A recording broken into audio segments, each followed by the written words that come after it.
نحمده ونصلي ونسلم على رسوله الكريم أما بعد أعوذ بالله من الشيطان الرجيم بسم الله الرحمن الرحيم وتعاونوا على البر والتقوى صدق الله العظيم وصدق رسوله النبي الكريم إن الله وملائكته يصلون على النبي يا أيها الذين آمنوا صلوا عليه وسلموا تسليما الصلاة والسلام عليك يا سيدنا يا رسول الله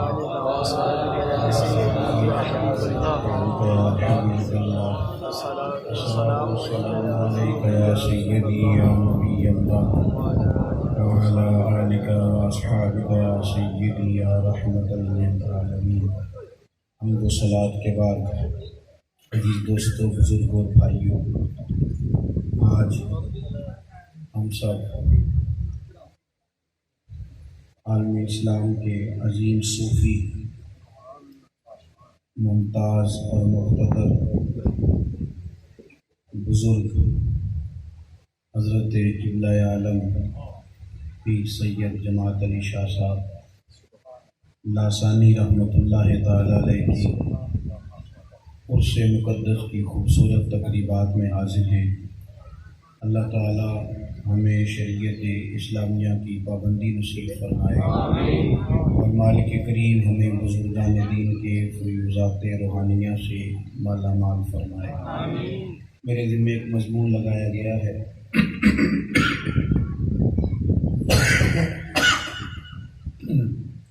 میں نے دو ایک باتیں اس ضمن میں عرض کرنی ہے. میری کچھ طبیعت اس طرح کی ہے کہ تفصیل سے کسی بات کرنے کی پوزیشن میں نہیں ہوں.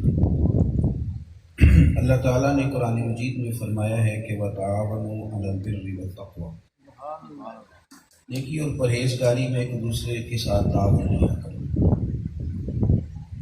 کسی بھی شخص کو اگر آپ کی کسی بھی مدد کی ضرورت ہو، شرط یہ ہے کہ کام نیکی کا ہو، پرہیزگاری کا ہو، تو اس میں ایک دوسرے کے معاون بننے کا کتاب و سنت نے ہمیں حکم ارشاد کیا. یہ جو اللہ تعالیٰ کے نیک بندے ہوتے ہیں، یہ ساری زندگی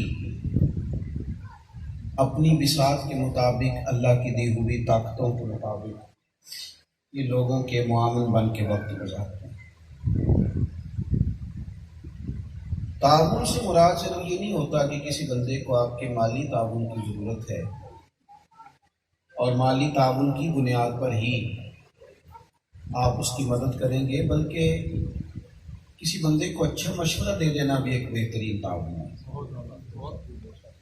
آپ اگر کبھی غور فرمائیں، توجہ کریں،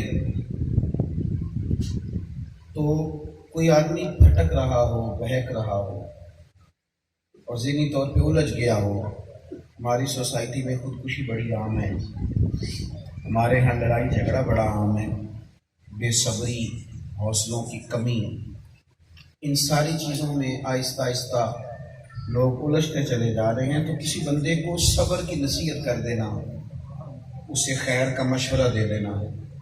وہ آپ کے سامنے شکوہ کر رہا تھا کہ میرا بھائی بڑا ظالم ہے، تو آپ نے اس کو کہہ دیا نہیں یار، نہیں ایسی کوئی بات نہیں، میں نے تو بچپن میں دیکھا تھا وہ تیرے بغیر روٹی نہیں کھایا کرتا، ایسی بات ہی کوئی نہیں، میں نے تو کئی دفعہ دیکھا ہے وہ تیرا بڑے خیر کے ساتھ ذکر کرتا ہے.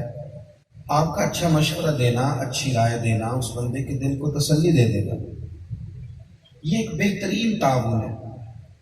اولیاء اللہ صرف یہی کام نہیں کرتے کہ جو بندہ آیا اس نے کہا میرے گھر میں اولاد نہیں تو پیر صاحب نے دعا کر دی تو اولاد ہوگی. یہ تو ایک ضمنی سی بات ہے.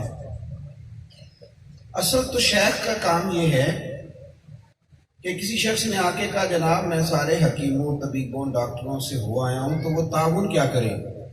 اس کو سمجھائے کہ اگر سب جگہ ہونے کے باوجود بھی تیری دلی خواہش پوری نہیں ہوتی تو پھر شریعت تجھے کہتی ہے کہ تو رب کی رضا پہ راضی ہو جا.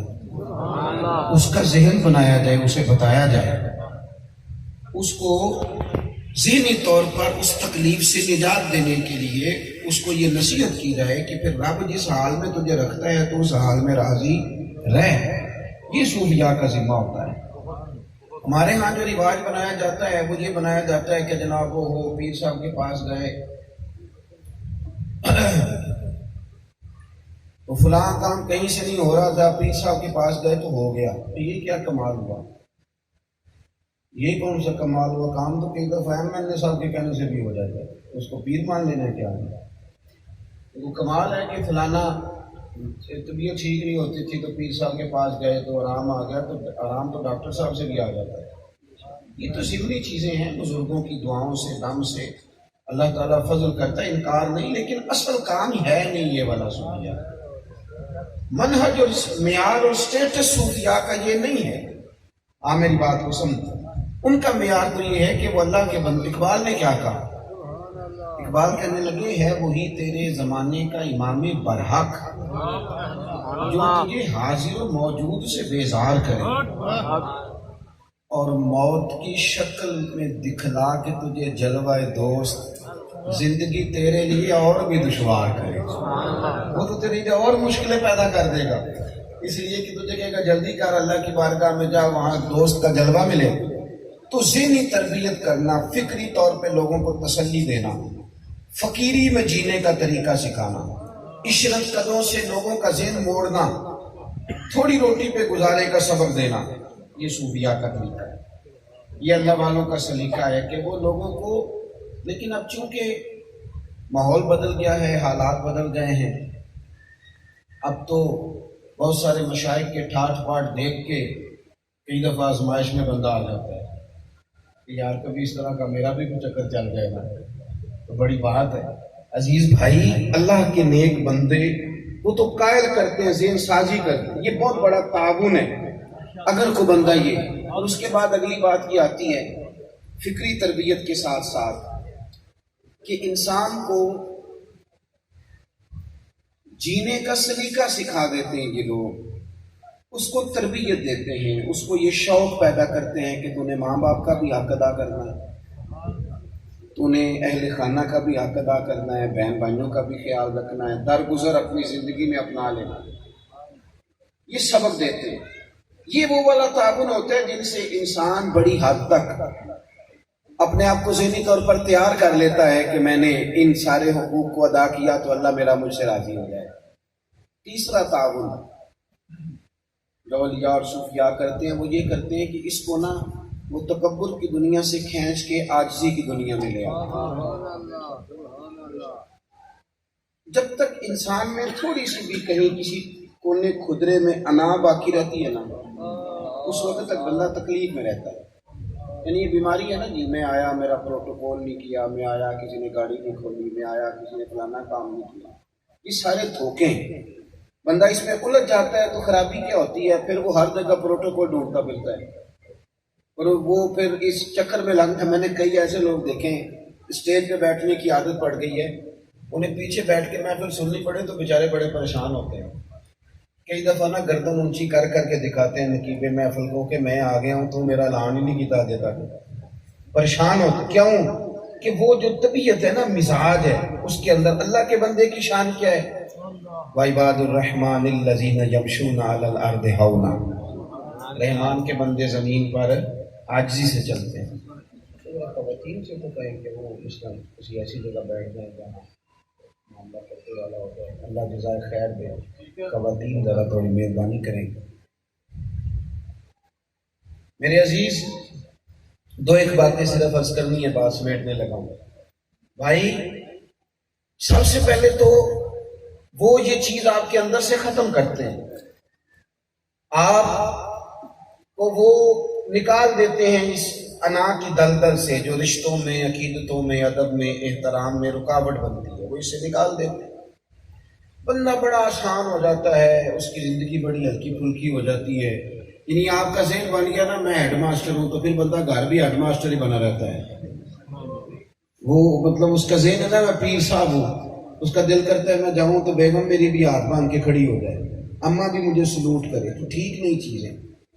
جج کئی دفعہ گھر جا کے بھی کہتا ہے کوئی فیصلہ کرانا تو کرا لو. یہ کمزوری ہے. آپ تقدس سمجھے رشتوں کا کہ کہیں آپ پیر ہیں تو کہیں آپ مرید بھی تو ہیں نا، اور کہیں آپ باپ ہیں تو کہیں آپ بیٹے بھی تو ہیں نا۔ اللہ تبارک و تعالیٰ نے آپ کو جو مناصب دیے ہیں ان سب کا آپ خیال کریں، ہر رشتے کے تقدس کو پہچانیں۔ یہ انام والا جھگڑا، لڑائیاں، فسادات، دنگا، مجھے پوچھا نہیں، مجھے بلایا نہیں، میرا خیال ہے جو کسی بھی آستانے سے وابستہ ہے، اگر وہ سسرال جا کے رٹا ڈالتا ہے نا کہ لو جی تسی مینوں عزت ہی نہیں دیتی، چائے نہیں ٹائم نہ دیتی، تو پھر کسی پیر کا مرید نہیں ہو۔ اس لیے کہ جو رٹے ڈالے وہ کہے کا فقیر ہے، وہ تو رٹے ڈال رہا ہے، اس نے تو سسر بیچارے کو سولی پہ لٹکایا ہوا ہے، اس کی تو ساس ادھار پکڑتی پھرتی ہے کہ آ گیا تو پتہ نہیں کیا مصیبت کھڑی کرے گا۔ تو یہ تو توڑ ڈالنا چیزوں کو، اور اس کا حضرت عبداللہ بن مبارک، یہ اس دور کے صوفیاء کی بات بتا رہا ہوں جنہوں نے بڑا قریب نبی کریم کے زمانے سے فیض پایا تھا۔ صوفیاء میں جو قرون اولیٰ کے لوگ، حضرت عبداللہ ابن مبارک کا پڑوسی ایک یہودی تھا۔ میری باتوں کی سمجھ تو آ رہی ہے آپ حضرات؟ یہ بھی ایک تعاون ہے، یہ بھی خدمت خلق ہے جو اللہ کے بندے کرنا، ذہن سازی کرنا۔ پڑوسی یہودی تھا تو وہ کیا کرتا کہ وہ نا اپنا سارا گند پر نالا لگا کے حضرت عبداللہ ابن مبارک کے گھر پھینک دیتا، ساری گندگی۔ شاپروں میں گلی میں لڑائی ہو رہی ہے تو آپ کون ہے؟ کہتے ہیں میں درویش کا مرید ہوں، یعنی گاڑی آگے لے جانے پہ لڑ پڑا اور کہتا ہے میں طریقت کا ماننے والا ہوں۔ وہ کہاں سے پھول شروع ہوئے پیر صاحب کے، اور 6 کلومیٹر تک پھول ہی پھول، 20 گاڑیاں آگے، 100 گاڑی پیچھے، ادھر بندے ادھر بندے۔ یہ کیا کہتے فقیر آ رہا ہے؟ یہ کون سا فقر کا طریقہ رہ گیا؟ فقیر تو ان چیزوں سے بڑا دور ہوتا ہے۔ پیر اور وزیر میں فرق ہوتا ہے، اس فرق کو سمجھ لو۔ یہ کوئی منصب ہے شیخ کا؟ عزیز دوست، حضرت عبداللہ ابن مبارک اتنے بڑے آدمی کے، محدثین کے بھی استاد اور صوفیاء کے بھی استاد، کچرا پھینک جاتا ہے آنے والا اور سارا گھر آپ کا آلودہ ہو جاتا ہے، ہر روز پھینکتا ہے، ہر روز پھینکتا ہے۔ آپ نا لڑائی کر کے کسی بندے سے جیت نہیں سکتے۔ میری بات پہ توجہ ہے؟ موبائل سے زیادہ اگر کبھی آپ مجھے دیکھیں نا تو فائدہ زیادہ ہوگا۔ آپ لڑائی کر کے جیت نہیں سکتے۔ کسی نے ایک بات کی تو آپ کو 3 کرنی پڑے گی، پھر وہ 6 کر دے گا، تو پھر اب وہ 6 کرے گا تو آپ کو 9 کرنی پڑے گی۔ تو لسی تے لڑائی، جتنا مرضی پانی ڈال لو، جتنی مرضی بڑھ جائے گی۔ سمجھ آ رہی ہے بات کی؟ لیکن لڑائی بہترین کون لڑتا ہے؟ اس نے ایک بار کی آپ چپ کر دیں، پھر 2 اور کرے گا آپ چپ کر دیں، 4 اور کرے گا چپ کر دیں، 6 کرنے کے بعد پتہ کیا کہے گا؟ کہے گا تو میں نے پاگل سمجھنا ہے۔ اب وہ بولتا ہی نہیں۔ اس کا مطلب ہے لڑائی کر کے سامنے والے کو پاگل نہیں کیا جا سکتا، چپ رہ کے پاگل بھی کیا جا سکتا ہے۔ اور حضور کا فرمان موجود ہے، جو چپ رہا وہ بچ گیا۔ تو وہ آپ سے کہے آپ بولتے کیوں نہیں، تو آپ اسے کہ اس لیے نہیں بولتا کہ مجھے درویش نے کہا تھا کہ جتن جتن تے ہر کوئی کھیلے۔ یہ کام تو ساری دنیا ہی کرتی ہے کہ جیتنا ہے، وہ کرنا چاہیے جو کم لوگ کرتے ہیں۔ جتن جتن تے ہر کوئی کھیڈے، او کدے ہارن بھی کھیڑ فقیرہ، جتن دا مل کوڈی پہندا ہی ہارن دا مل ہیرا۔ کبھی کبھی حضرت عبداللہ ابن، اب اس نے روز کوڑا پھینکا، روز کوڑا پھینکا، روز کوڑا پھینکا۔ اس کا خیال تھا بابا بولتا ہی نہیں، یہ کبھی تو ہے نا۔ آئے ہائے، تھک گیا یہودی کوڑا پھینک پھینک کے۔ ہم تو دشمن کو بھی پاکیزہ سزا دیتے، وہ تھک گیا کوڑا پھینک پھینک کے۔ ایک دن نا جب پوری طرح تھک گیا تو خود ہی دروازے پہ آ گیا، کہنے لگا حضور مہینوں بیت گئے میں آپ کے گھر روز کوڑا پھینکتا ہوں، آپ کو غصہ نہیں آتا؟ آپ فرمانے لگے نہیں، میں نے قرآن پڑھا ہوا ہے، وَالْقَاذِمِينَ الْغَيْظَ وَالْعَافِينَ عَنِ النَّاسِ وَاللَّهُ يُحِبُّ الْمُحْسِنِينَ۔ جو غصہ پی جائیں، لوگوں سے درگزر کریں، یہ وہ نیک لوگ ہیں جن سے اللہ بڑی محبت کرتا ہے۔ قرآن پڑھا ہوا ہے۔ اور فرمایا تو روز کوڑا پھینکتا ہے تو میں نے ایک جھاڑو ایک دابڑا رکھ لیا ہے، تو پھینک دیتا ہے، میں اٹھا کے باہر پھینک دیتا ہوں۔ ختم ہو گئی بات۔ تقریر نہیں لمبی کی، لمبی داستان نہیں سنائی، 2 ہی جملے، علم و بس کری ہو یار، آئی کوئی حرف تینوں درکار۔ 2 ہی جملے، کہنے لگے جھاڑو رکھ دیا، دابڑا رکھ دیا، اٹھا کے پھینک دیتا ہوں، کیا مسئلہ ہے اس میں؟ یہ لفظ کہہ کے حضرت عبداللہ ابن مبارک آگے بڑھے تو وہ دوڑ کے قریب آیا، کہنے لگا سونے پہلے میں نے دین سنا تھا، آج میں نے دین دیکھ لیا، مجھے کلمہ نہیں پڑھا دیتے؟ سبحان اللہ۔ اگر آپ اڑے ہوئے ہیں تو پھر آستانے اور خانقاہ سے وابستہ ہونے کا تو معنی کوئی نہ رہا۔ اگر آپ نے آج تک بھائی کو معاف ہی نہیں کیا، آپ کی صلح ہی کوئی نہیں کسی کے ساتھ، رٹا ہی رٹا ہے، جھگڑا ہی جھگڑا ہے۔ چوتھی اور آخری بات سنیں، اللہ کے بندے اپنے گھر میں چراغ تھوڑا بھی جلے نا تو وہ دوسرے گھروں میں اجالا کرنے کی کوشش کرتے ہیں۔ دکھ بڑے ہیں دنیا میں، لیکن تقسیم بڑی خوفناک ہے ہمارے وطن کے اندر۔ ایک بندے کا روز کا خرچہ ہزاروں میں ہے، اور ایک کا حال یہ ہے کہ رات کو اپنی بیوی کو نصیحت کرتا ہے۔ وہ میٹنگ ہو رہی ہے میاں بیوی کی، بچے ایک کمرے میں سو رہے ہیں اور میاں بیوی میٹنگ کر رہے ہیں کہ سویرے بچے ہمیں اسکولے جانا ہے، کہ پراٹھے آنے کیوں کوئی نہیں، تو وہ کہہ رہا ہے کہ شام کو تھوڑا ڈالا کر تاکہ صبح بچوں کا گندم امیر شہر کی ہوتی رہی خراب، تو بچی کسی فقیر کی فاقے سے مر گئی۔ رب کریم کے بندوں نے نہ لٹا دیا۔ ان کی سخاوت یہ تھی کہ وہ قرضے لے کے، قرضے یعنی پہلے جو کچھ ہے وہ تو دے چکے اللہ کی مخلوق میں، اور اس پر حدیث شاہد ہے۔ حضرت عمر فاروق رضی اللہ تعالیٰ عنہ بیٹھے ہیں، ایک اور انصاری صحابی بیٹھے ہیں، ایک شخص نے آ کے سوال کیا، یا رسول اللہ کچھ دیجیے۔ کبھی حضور کے خزانے بھی خالی ہو سکتے ہیں، لیکن یہ تعلیم امت کے لیے نہ صرف ہمیں سمجھانے کے لیے، تاکہ تمہارے لیے یہ بھی دستور بن جائے۔ کریم فرمانے لگے آج تو میرے پاس ظاہراً ہاتھ میں بظاہر کوئی چیز نہیں، اور اعلیٰ حضرت فرماتے ہیں کہ دو جہاں کی شاہ ہیں، پاس کچھ رکھتے نہیں، پر دو جہاں کی نعمتیں ہیں ان کے خالی ہاتھ میں۔ سبحان اللہ۔ ظاہر تو ہاتھ خالی ہے۔ پتہ حضور نے کیا فرمایا؟ فرمایا فلانے دکاندار کے پاس جا اور میرے نام پہ قرضہ لے لے، جو چیز تجھے چاہیے میرے نام پہ، اندر رکھ کے نہیں، کروڑوں جمع کر کے نہیں، سارا کچھ دے چکے، پھر بھی کہا میرے نام پہ۔ تو حضرت عمر کہنے لگے یا رسول اللہ، اللہ تو ہمیں اس کا مکلف نہیں کرتا، مطلب شریعت کا حکم تو یہی ہے نا کہ ہے تو دے دو، نہیں تو معذرت کر لو۔ تو یہ دین کے اندر یہ والا رب تو اس کا مکلف نہیں کرتا۔ تو حضور علیہ السلام کو جناب فاروق اعظم رضی اللہ تعالیٰ عنہ کی اس بات کی کچھ زیادہ خوشی نہیں ہوئی۔ ایک انصاری صحابی تھے، وہ بولنے کہنے لگے نہیں نہیں حضور آپ دیجئے، بانٹیے، آپ کا رب آپ کو بڑے ہی خزانے عطا فرمانے والا ہے۔ اس انصاری کی بات پر حضور راضی ہوئے۔ سبق ہمیں کیا دیا کہ اگر کوئی ایسا مجبور آ جائے کہ جس کی مجبوری اس حال کی ہو، تو پھر یہ نہ ہو کہ تم کہو کہ میں تو عشرت قدے میں بیٹھا ہوں، مجھے کیا لگے۔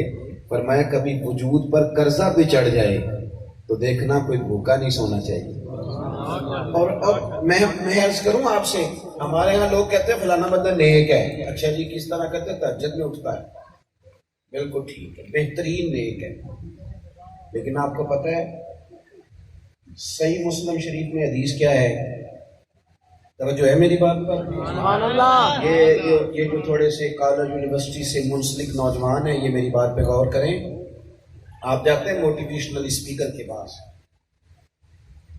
وہ آپ کو کچھ نفسیات کی چیزیں سکھاتا ہے، لیکن یہ جو میں حدیث پڑھنے لگا ہوں، اس سے زیادہ اس مضمون پر مزید کسی اور نفسیاتی چیز کی ضرورت ہی نہیں۔ سبحان اللہ۔ یعنی اتنے بڑے لفظ ہو ہی نہیں سکتے۔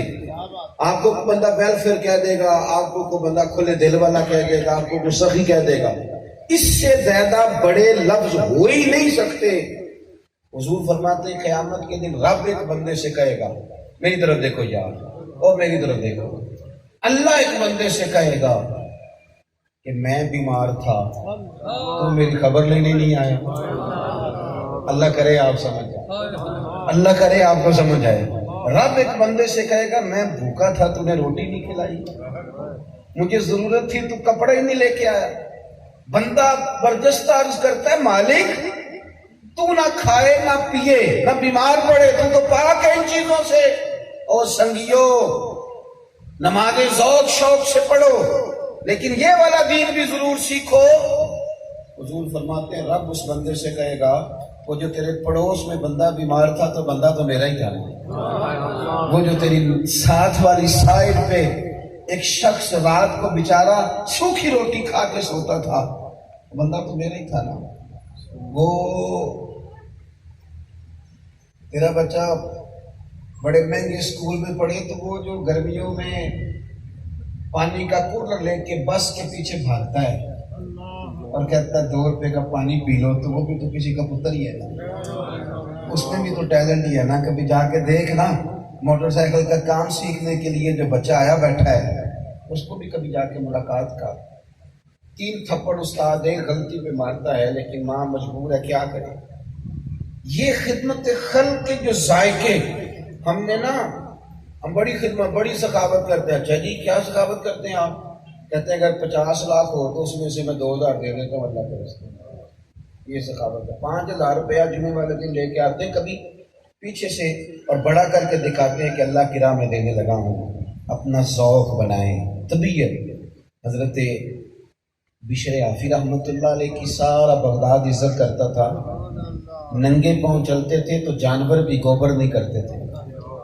ایک بغداد کا تاجر کہتا ہے مجھے بابا جی اچھے نہیں لگتے تھے، میرے ذہن میں ایک بات بیٹھ گئی تھی کہ میں جمعہ میرے ساتھ پڑھتے ہیں، ہر جمعے پر یہ فرض خالی پڑھ کے چلے جاتے ہیں، حالانکہ مسجد میں ضروری بھی فرض پڑھنا ہی ہے، باقی نماز کوئی اپنے گھر میں اجرے میں پڑھ لے تو شریعت اس کو اجازت دیتی ہے، لیکن بس بدگمانی آپ جہاں بھی پیدا کرنا چاہیں کر لیں اور مثبت ذہن جہاں بھی بنانا چاہیں بنا لیں۔ کہتے ہیں ہر جمعے چلے جاتے تھے تو میں ان کے خلاف باتیں کرتا تھا۔ ایک دن مجھے کسی نے سمجھایا کہ یار کوئی بات ہے کرنے والی، کو وجہ ہو تو بندہ بگڑتا ہے۔ خیر ایک دن میں نے سوچا میں نے پیچھے جانا پتہ کرنا ہے، بابا آخر جمعے کی فرض پڑھ کے فوراً جاتا کہاں ہے؟ کہتے ہیں نماز پڑھی تو میں بھی پیچھے ہو لیا حضرت کے۔ حضرت جمعہ پڑھ کے جلدی سے ایک دکان پہ گئے، کباب خریدے۔ میں نے بدگمانی کی، میں نے کہا بھوک نے ستایا تھا پیر صاحب، مولوی صاحب کو روٹی نے پریشان کیا تو سنت اور نفل چھوڑ دیے۔ پھر وہ آگے گئے تو نان بھائی کی دکان سے نان خریدے، تو میں نے کہا دیکھو جناب۔ پھر وہ نا جنگل کی طرف بڑھے تو میں نے کہا یہ کہیں سبزے پہ بیٹھ کے روٹی کھائیں گے، لیکن تھوڑا سا سفر گزرا تو کچی آبادی آ گئی، ایک ٹوٹا پھوٹا مکان تھا، اس میں لکڑی کا دروازہ بوسیدہ تھا، باہر سے کنڈی سادی سی تھی۔ حضرت نے دروازہ کھولا اور میں چھپ کے دیکھ رہا تھا کہ ایک فالج کے مریض بوڑھے بابا جی چارپائی پہ لیٹے ہیں۔ حضرت بشر عافی نے پہلے تو مٹکے سے پانی پیالے میں ڈالا اور اپنے امامے کا پلو بھگو کے بابے کا منہ دھویا اور پھر پہلا لقمہ توڑ کے ان کے منہ میں ڈال کے کہنے لگے بابا ناراض نہ ہونا، آج دیر ہو گئی، جمعہ تھا نا، لیٹ ہو گیا مسجد میں، ابھی تو میں نے سنت اور نفل بھی پڑھنے ہیں۔ کہتے ہیں مجھ پر تو بجلیاں گری، میں تو تڑپ گیا۔ اب وہ بابا جی بولے، کہنے لگے 14 سال ہو گئے، بشر عافی تو روز آتا ہے، میرے تو اپنے بھی مجھے چھوڑ گئے، تو کب تک آئے گا؟ تو حضرت شیخ رو پڑے، فرمانے لگے بابا یہ جو ساری دنیا میں رب نے میری عزت بنا دی ہے نا، یہ اس لیے بنائی ہے کہ میں تیری نوکری کرتا ہوں تو اللہ کی مخلوق مجھ سے محبت کرتی ہے، اللہ کی مخلوق پیار کرتی ہے۔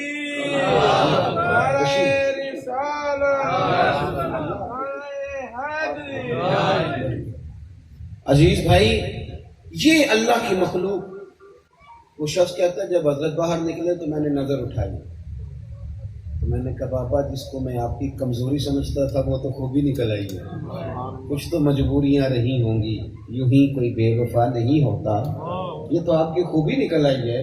تو حضرت بشر عافی رحمۃ اللہ علیہ فرمانے لگے بس میں نے ڈیوٹی جانی ہے، ذہن بنایا کہ رب کے بندوں کی خدمت کرو تو اللہ مخلوق کے دلوں میں محبت پیدا فرما دیتا ہے۔ ضروری نہیں کہ ہزاروں روپے سے کسی کی خدمت ہو سکتی ہے، آپ جہاں تک ہو سکیں مخلوق کے خدا کے لیے اپنے دل کو نرم کر لیں۔ اللہ کی بارگاہ میں دعا کرتا ہوں اللہ اس آستانے کو آباد فرمائے اور ہمیں اپنے بزرگوں کا فیضان نصیب فرمائے۔ آخر دعوانا ان الحمدللہ۔